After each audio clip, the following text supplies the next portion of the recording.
നമ്മളിന്ന് വളരെ എളുപ്പത്തിൽ തയ്യാറാക്കി എടുക്കാൻ പറ്റുന്ന നമ്മുടെ ഗരം മസാലയുടെ കൂട്ടാണ് തയ്യാറാക്കി എടുക്കുന്നത്. വളരെ കുറഞ്ഞ ചേരുവ വെച്ചിട്ടാണ് നമ്മളിത് ചെയ്തെടുക്കുന്നത്. തനി നാടൻ രുചിയിലുള്ള നമ്മുടെ മസാലക്കൂട്ട് തയ്യാറാക്കി എടുക്കാം. ഇഷ്ടപ്പെട്ടാൽ എന്തായാലും ട്രൈ ചെയ്യാൻ മറക്കരുത്. നമ്മൾ ഈ മസാലപ്പൊടി തയ്യാറാക്കി എടുക്കുമ്പോൾ ഒത്തിരി അധികം ഉണ്ടാക്കി വെക്കരുത്.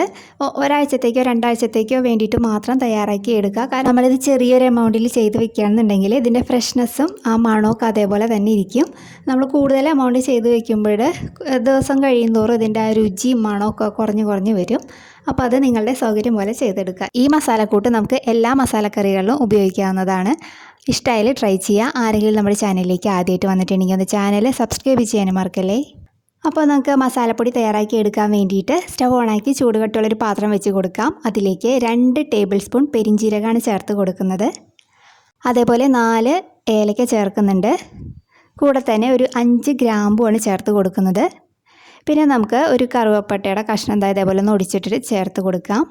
അപ്പോൾ നിങ്ങൾക്ക് ഇതിൽ ഏത് ഫ്ലേവറാണോ മുന്നിട്ട് നിൽക്കേണ്ടത് അത് കുറച്ച് കൂടുതൽ ചേർത്ത് കൊടുക്കാം. ഞാനിപ്പോൾ ഈ ഒരു ചെറിയൊരു അളവിനാണ് ചെയ്തെടുക്കുന്നത് കേട്ടോ.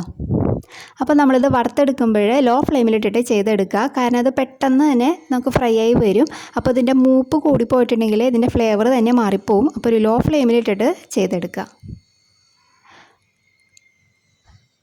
അപ്പോൾ അതവിടെ നന്നായിട്ടൊന്ന് മൂത്ത് വരുന്നുണ്ട്. നല്ലൊരു മണം വരുന്നുണ്ട് ഈ സമയത്ത് നമുക്ക് ഫ്ലെയിം ഓഫ് ചെയ്തിട്ട് ഇതൊന്ന് ചൂടാറാനായിട്ടൊന്ന് മാറ്റി വയ്ക്കാം. അപ്പോൾ അതവിടെ നന്നായിട്ട് ചൂടാറി വന്നിട്ടുണ്ട്. ഇതിന് നമുക്ക് മിക്സിയുടെ ചെറിയ ജാറിലിട്ടിട്ട് നന്നായിട്ട് പൊടിച്ചെടുക്കുക.